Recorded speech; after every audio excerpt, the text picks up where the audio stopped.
Hello everyone. Today in this class or in this topic I am going to start a new quadrilateral which is rhombus.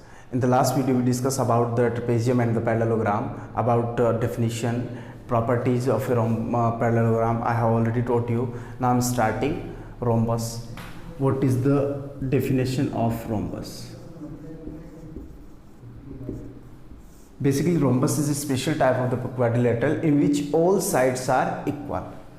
A quadrilateral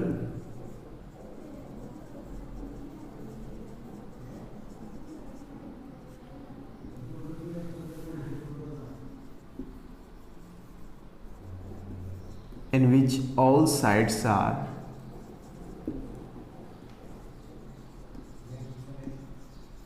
equal. Clear है? सभी side क्या होंगी? Equal होंगी.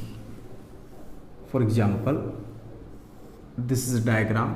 ये लग नहीं रहा होगा.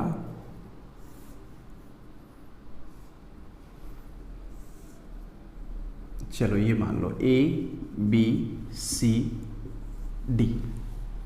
ए B C D is a rhombus in which all sides are equal. It means A B equals to B C equals to C D equals to A D. Example से अपन यदि डिफाइन करें इसको तो A B is equals to B C is equals to C D is equals to D A और E D. तो ये अपना हुआ रोम्बस. ये तो डेफिनेशन हुई.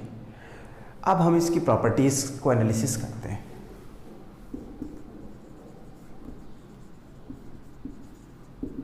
प्रॉपर्टीज काफ़ी सारी प्रॉपर्टीज है इसकी. First, all sides are equal, we have already mentioned here. अब साइड पे बेस्ट और क्या बचता है? वो होता है opposite sides are parallel.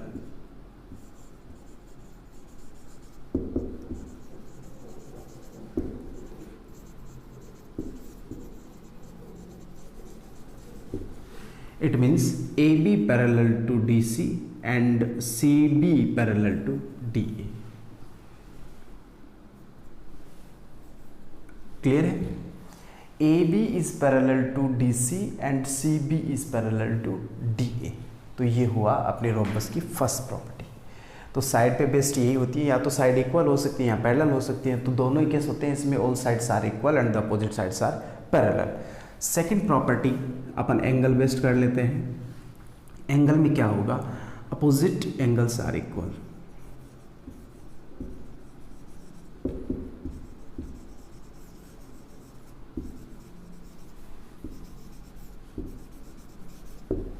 Opposite angles are equal. तो यहाँ पे इसके लिए मैं लिखना चाहूँगा A B parallel to D C and C B parallel to D A. What it? Opposite angles are equal. It means angle A is equals to angle C and angle B is equals to angle D. Clear है यहाँ तक? Third property, angles. पहले angles की complete करते हैं. Third property, sum of allied angles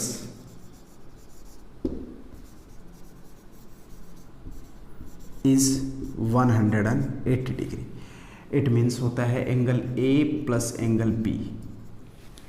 These both are allied angle. These both are allied. C and D are allied and D and A are also allied angles. So angle A plus B is 180. Similarly angle B plus angle C is equals to 180. Similarly angle C plus angle D and angle A plus angle D is also 180 degree. This is the third property. अब diagonals पे आते हैं. इसके जो diagonals होंगे वो perpendicular bisector होते हैं. ये हम प्रूव करेंगे सारी चीज़ें. Diagonals are perpendicular bisector of each other.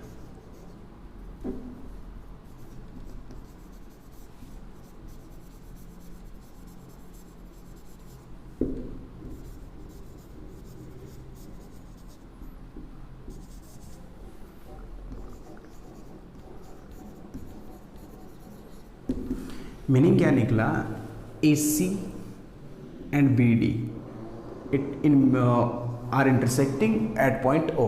It means OB is equals to OD and OA is equals to OC. So bisector from here, and these are perpendicular also. It means angle AOB, angle BOC, angle COD, and last angle DOA, all are equal and is equals to 90 degree. तो मैं यहाँ side के diagonals के लिए लिखता हूँ OB is equals to OA and OC is equals to OD.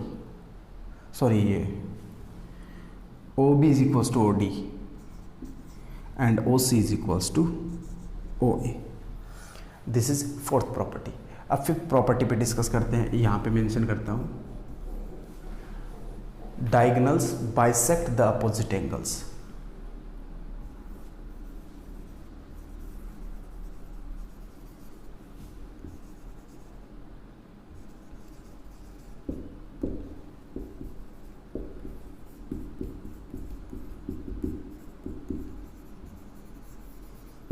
It means ये जो डायगोनल है वो B को डिवाइड करेगा. मान लो कि ये एंगल 1 है, ये 2 है, this is 3, it is 4, it is 5, it is 6, this one is 7 and this one is 8.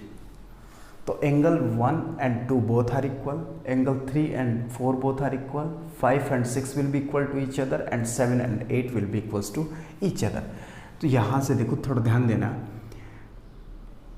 ये complete part angle B is equals to angle D होता है. Let suppose angle B 60 degree, तो डेफिनेटली D भी कितना होगा, 60 होगा. इनका half 1 होगा और 2 होगा, तो 30 डिग्री बना. और ये भी कितना बना, 30 डिग्री. तो इसकी वैल्यू कितनी है, 30, and this is also 30, this is also 30 and this is also 30. तो अपोजिट एंगल में डायगोनल डिवाइड करने के बाद में जो 4 एंगल बनेंगे वो भी म्यूचुअली क्या होंगे, इक्वल होंगे. क्लियर है बात यहाँ तक. तो ये इसकी टोटल 5 प्रॉपर्टीज़ थी जो अपन ने डिस्क्राइब कर दी. First property is opposite sides are parallel. Definition, a quadrilateral in which all the sides are equal. तो सभी साइड क्या हो गई, इसकी इक्वल हो गई. This is the first and very most property and the definition statement also. Second, first property is opposite sides are parallel. Clear. Second is opposite angles will be equals to each other. Third property, sum of all the allied angle will be equals to 180 degree. ये parallelogram में भी होता था. Fourth क्या है, diagonals are perpendicular bisector of each other. Clear. And fifth is diagonals bisect the opposite angles. Means diagonal opposite angles को 2 equal part में divide करेंगे. अब चलते हैं वापस, देखो एक बार हम आते हैं पैरेललोग्राम पे. पैरेललोग्राम में क्या था, अपोजिट साइड्स आर इक्वल, वो तो डेफिनेशन थी. तो ये यहाँ से रहा, sorry, opposite sides are parallel. तो ये तो डेफिनेशन से मिला, ठीक है. सेकंड आते हैं, ऑल्सो पैरेललोग्राम में ये था कि opposite sides will be parallel to each other, but in this case all the sides are equal. तो डेफिनेटली अपोजिट भी इक्वल ही होंगी. भाई मैं इन दोनों को रिलेट करूँ mutually, then A B is equals to C D बोल सकता हूँ. Similarly C B is equals to A D भी बोल सकते हैं, क्योंकि अपोजिट साइड, सभी साइड इक्वल हैं, तो अपोजिट भी डेफिनेटली होंगे ही equal. So second property of the parallelogram, देखो ये पैरेललोग्राम की डेफिनेशन थी, ये प्रॉपर्टी थी. तो डेफिनेशन यहाँ से फुलफिल होती है, प्रॉपर्टी यहाँ से फुलफिल होती है. सेकंड प्रॉपर्टी उसकी क्या थी, अपोजिट एंगल्स आर इक्वल. तो ये रोम्बस में भी होता है और पैरेललोग्राम में तो था ही. Clear. Sum of the allied angles is 180 degree. Sum of the allied angles is equals to 180 degree. तो इनमें भी सम अलाइड एंगल का सम क्या होता है, 180 डिग्री होता है, जो कि पैरेललोग्राम में भी था और रोम्बस में भी हो रहा है. And then diagonals are perpendicular bisector of each other. This is in the rhombus, but in the parallelogram it was diagonals bisect each other. Diagonals क्या थे, बाइसेक्ट कर रहे थे. तो वो पैरेललोग्राम में भी करते हैं और रोम्बस में भी करते हैं. इसमें पैरेललोग्राम में ये नहीं था. तो पैरेललोग्राम में एक तो ये नहीं था, एक ये परपेंडिकुलरिटी का केस नहीं था, और सभी ये थे. तो यहाँ से हम ये कंक्लूजन निकाल सकते हैं कि रोम्बस पैरेललोग्राम की सभी प्रॉपर्टीज़ को फुलफिल करता है ना. क्योंकि रोम्बस की प्रॉपर्टीज़ क्या क्या होती है, रोम्बस की प्रॉपर्टीज़ को हम पैरेललोग्राम की प्रॉपर्टी के साथ में कंपेयर करें, then we will observe that all the conditions and the properties of parallelogram fulfilled by the rhombus. तो इसका मतलब ये हुआ कि रोम्बस के जो पैरेललोग्राम के जो क्राइटेरियाज हैं वो रोम्बस में एप्लीकेबल हैं। It means rhombus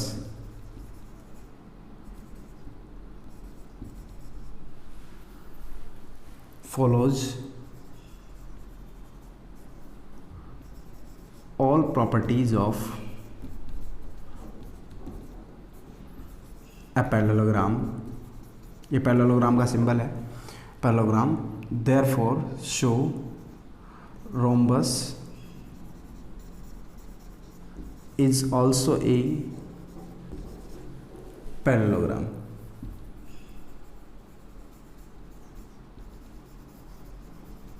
but parallelogram is not a rhombus।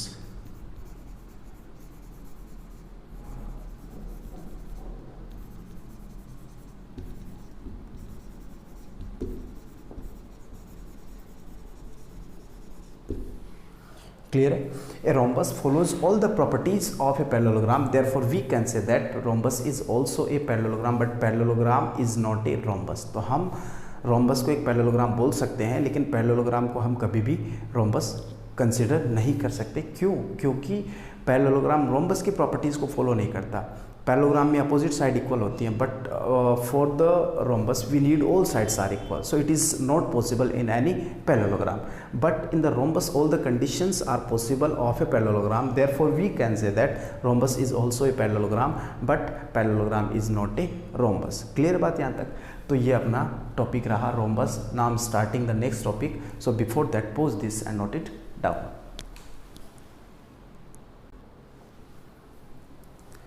Our next type of the quadrilateral is rectangle. In the earlier classes about the definition you have already discussed, you are familiar about the rectangle, but now I am completing with the step by step and point by point all the properties, criterias and definition। तो rectangle की definition, a quadrilateral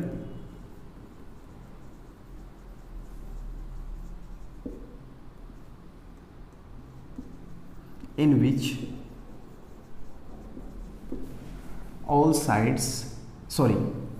opposite sides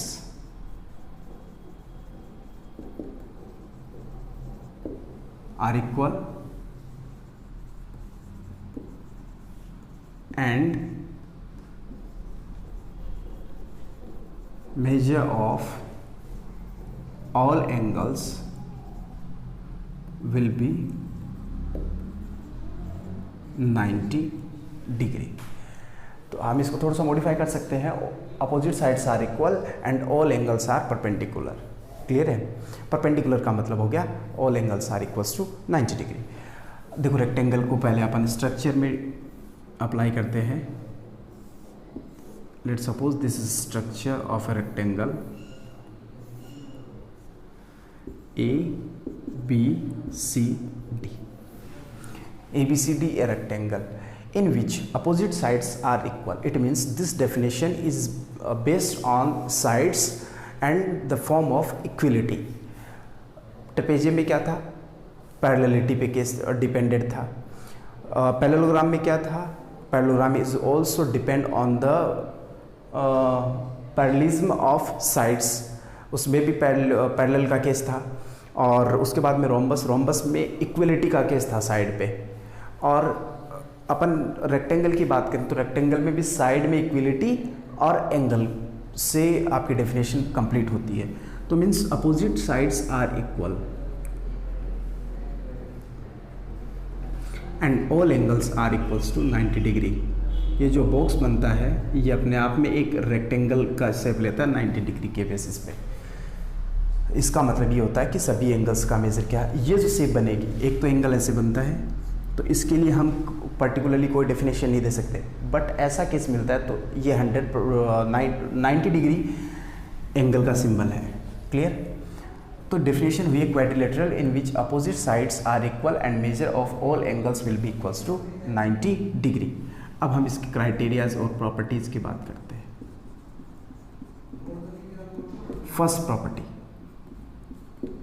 first property क्या होती है? Side पे based opposite sides are parallel.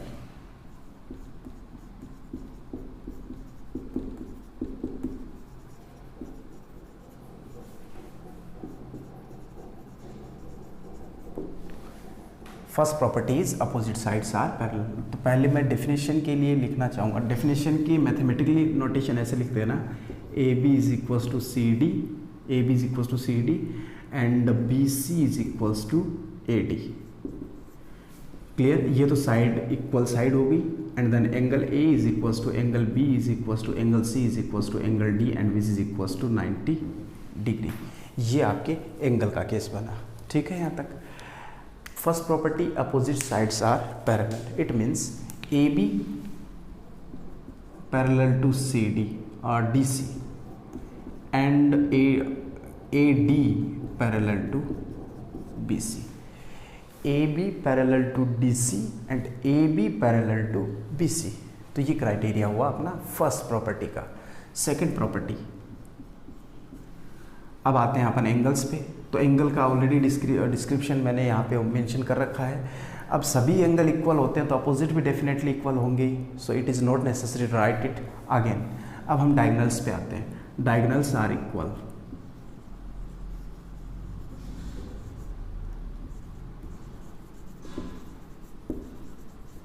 And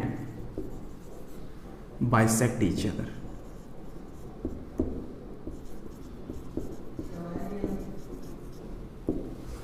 third,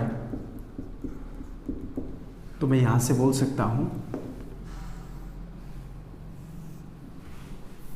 AC is equals to BD and AO is equals to OC, BO is equals to OD। अब मान लो कि length of OC is 6 centimetre, तो BD भी कितना होगा, 6 का होगा। OD क्या होगा, इसका हाफ 3। OB भी कितना होगा, 3। OC कितना होगा, 6 का half 3 and OA is also 3। So all the part of these diagonals will be also equal to each other. तो हम यहाँ से ये भी बोल सकते हैं AO is equals to OC is equals to BO is equals to, इसको CO बोल देता हूँ, AO is equals to CO is equals to BO is equals to DO। Clear? तो ये अपनी सेकंड प्रॉपर्टी हुई। Next property third, sum of allied angles is 180 degree. तो इसमें अपोजिट एंगल का सम भी 180 होता है, अलाइड का भी सम 180 होता है, क्योंकि सभी 90 के होंगे। तो angle A plus angle B is equals to angle B plus angle C, angle D plus angle C and angle D plus angle A, all are equals to 180 degree. ये मैंने क्यों लिखा है, क्योंकि हम इसको कंपेयर करेंगे किसके साथ में, पैरेललोग्राम के साथ में और रोम्बस के साथ में। अब हम चलते हैं आगे। रेक्टेंगल का compare, the relation between parallelogram and a rectangle. Parallelogram और रेक्टेंगल के बीच में रिलेशन क्या होता है। तो रेक्टेंगल की ये डेफिनेशंस एंड प्रॉपर्टीज़ हैं। पैरेललोग्राम की डेफिनेशन पे चलते हैं। अपोजिट साइड्स आर पैरेलल, तो ये रही opposite sides are parallel. Opposite sides are equal, opposite sides are equal. Clear है? Opposite angles are equal, all angles are equal, तो अपोजिट एंगल डेफिनेटली इक्वल होंगे। एंड देन नेक्स्ट क्या था, diagonals bisect each other. तो ये रहा diagonals bisect each other. Equal तो इसका पर्टिकुलर केस है, पैरेललोग्राम में इक्वल नहीं होता, लेकिन बाइसेक्ट तो करता है ना, तो ये बाइसेक्ट का केस बन गया। Sum of the allied angles is equals to 180 degree, जो कि ये रहा sum of the allied angles is equals to 180 degree. It means it also follows all the criterias of parallelogram. तो यहाँ से लिख सकता हूँ मैं, rectangle is also a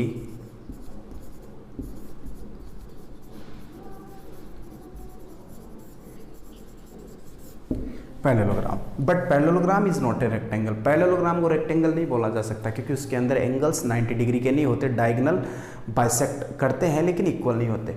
but rectangle is a parallelogram because it follows all the, और it is rectangle satisfies all the properties of a parallelogram. Therefore rectangle is a parallelogram but parallelogram is not a rectangle. Clear है. अब इसका rhombus के साथ में, rhombus में क्या होता है कि सभी साइड इक्वल होनी चाहिए, but in the rectangle it is not possible. So from here we can say that rectangle is not a rhombus and rhombus is also not a rectangle. ये दोनों आपस में किसी भी वे में एक दूसरे से रिलेट नहीं होते हैं. So this both are the separate quadrilateral but we can relate a parallelogram and a rectangle and for it we can say that rectangle is a parallelogram. So it is the definition and properties relation with the parallelogram has been completed. Now I am starting the next part which is square and kite. So pause this and note it down.